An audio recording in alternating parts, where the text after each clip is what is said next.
श्रीराम समर्थ. समर्थांनी एक सुंदर असा बोध प्राप्त करून दिलेला आहे.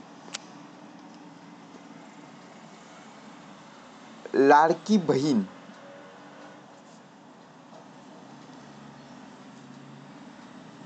एका गावात एक श्रीमंत व्यक्ती राहत होता. घरात पैसा, पाणी आणि नोकरसुद्धा खूप होते. परंतु त्या व्यक्तीने त्याच्या मुलाच्या जन्मानिमित्त एक मोठा कार्यक्रम आयोजित केला. त्या कार्यक्रमाला त्याने वेगवेगळ्या शहरातील, गावातील अनेक मित्रांना, नातेवाईकांना आमंत्रित केले होते. परंतु त्याने त्याच्या बाजूला असणाऱ्या गावातून राहणाऱ्या लग्न झालेल्या सख्ख्या बहिणीला मात्र आमंत्रण दिलं नाही.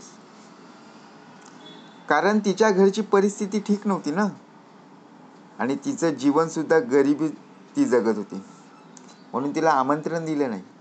बाकी संपूर्णपणे शहरातील लोकांना बोलवलं, गावातील लोकांना बोलवलं, मात्र बहिणीला आमंत्रण दिलं नाही. कार्यक्रमाचा दिवस जवळ आला तसा आसपासच्या अनेक गावांमध्ये आयोजित केलेल्या भव्य समारंभाची चर्चा ही वाऱ्याच्या वेगाने पसरू लागली. परंतु ही चर्चा सुरू असतानाच बहिणीच्या कानावर ही गोष्ट लक्षात आली. आपल्या भावाला मुलगा प्राप्त झाला व त्याबद्दल त्याने मोठा कार्यक्रम आयोजित केलेला आहे. हे ऐकून तिचा आनंद गगनात मावेनासा झाला. परंतु कितीतरी वर्षानंतर आपल्या भावाला अपत्य झाला व आपण आत्या झालो म्हणून ती फारच खुश होती. कामाच्या घाईमध्ये कदाचित आपला भाऊ आपल्याला होणाऱ्या कार्यक्रमाला बोलावणं करायला विसरला असेल. असं समजून तिने भावाच्या आमंत्रणाची वाट न पाहताच भावाच्या घरी होणाऱ्या कार्यक्रमाला जाण्याची तयारी सुरू केली. आता माहेरी जाण्याची तिची लगबग सुरू झाली. परंतु एवढ्या मोठ्या कार्यक्रमाला जायचं तरी कसं? परंतु व्यवस्थित कपडेही नाही आहेत हे तिच्या लक्षात आले. सासरी घरची परिस्थिती तशी फारशी चांगली नव्हतीच, त्यामुळे अचानक कपड्यांची खरेदी करणं तिला परवडणारं नव्हतं. परंतु जेथे जाणार आहोत तर ते आपले माहेरच तर आहे. तेथे आपल्या जुन्या कपड्यांवरून कशाला कोण काही बोलेल, म्हणून ती अगदी माहेरच्या कार्यक्रमाला आनंदाने निघाली. शेजारीच गावातच आपले माहेर असल्यामुळे पायाखालील रस्ता कधी एकदा संपतो असं तिला वाटत होतं.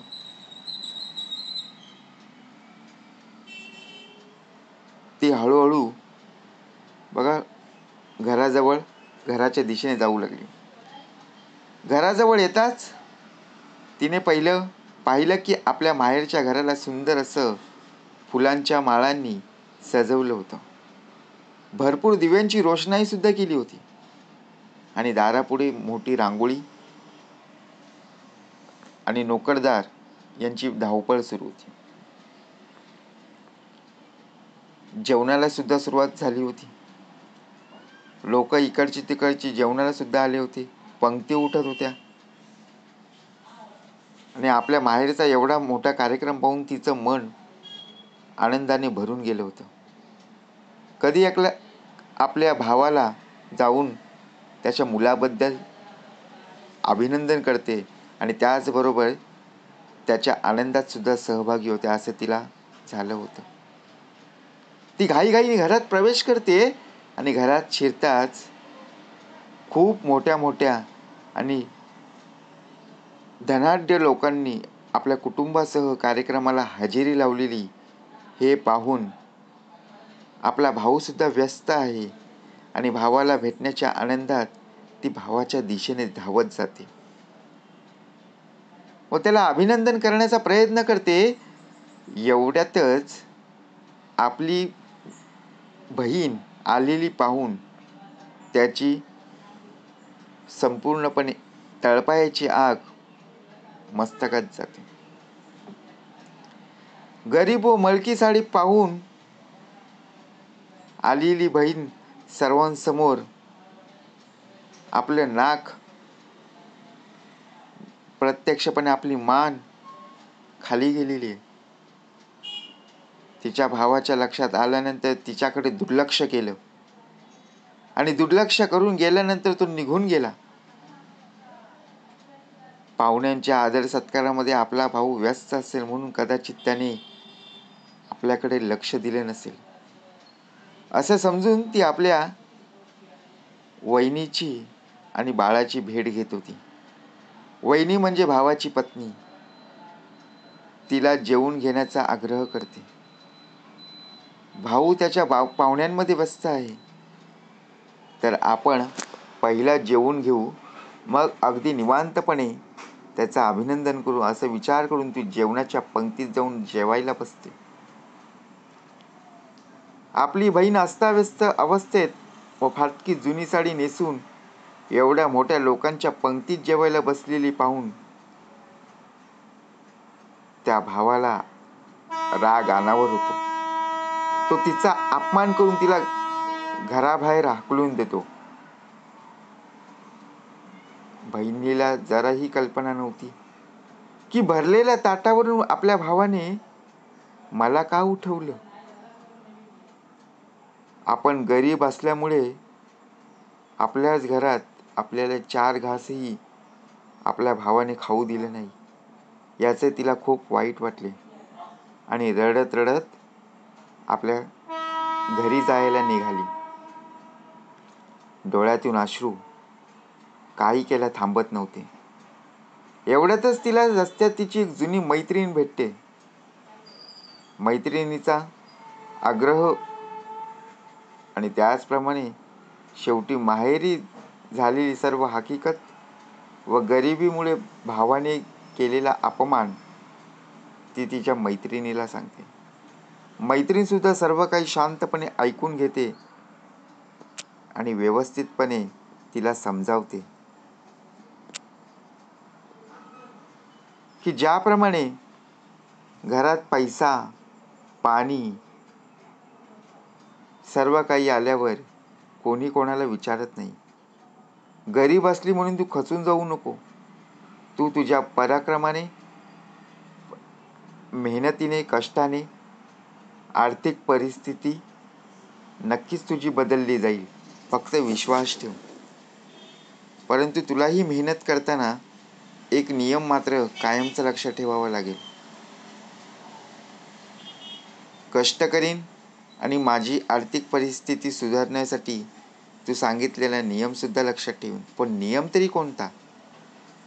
मैत्रीण म्हणते, तू स्वतःचा काहीतरी गृहउद्योग सुरू कर, काहीतरी काम कर, जेणेकरून कष्ट पण होतील आणि 4 पैसे तुला नक्कीच मिळतील आणि घराची परिस्थिती सुधारण्यासाठी हातभार लागेल. मैत्रिणीने सांगितल्याप्रमाणे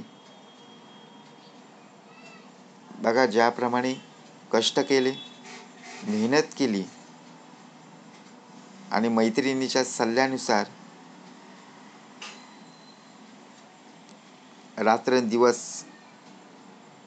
प्रत्यक्षपणे कष्ट करून स्वतःचा उद्योग सुरू केला. तो चांगला चालू झाल्यानंतर गावातील लोकसुद्धा बघा त्यांच्याच त्या उद्योगावर कामाला लागली. छोटंसं का होईना पण स्वतःचं काम हे महत्त्वाचं असतं. असे करत करत अनेक महिने उलटून गेले आणि हळूहळू बेताची परिस्थिती अचानक सुधारली. आपल्या बहिणीने स्वकष्टाने एवढं मोठं भांडवल उभं केलं. हे पाहून भावाच्या पायाखालची जमीनच सरकली. भाऊ घरी आला, परंतु त्याच्या बहिणीला भाऊ आपल्या घरी आला हे पाहून आनंद झाला.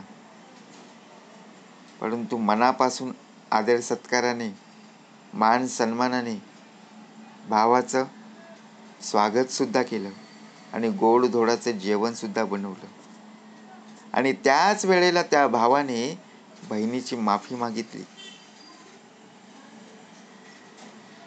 कारण चूक लक्षात आल्यानंतर बघा, भावाने बहिणीची माफी मागितली, परंतु परिस्थिती माणसाला संपूर्णपणे बदलवत असते. समर्थ म्हणाले, ठेविले अनंत तैसेची राहावे, चित्ती असू द्यावे समाधान. जय जय रघुवीर समर्थ.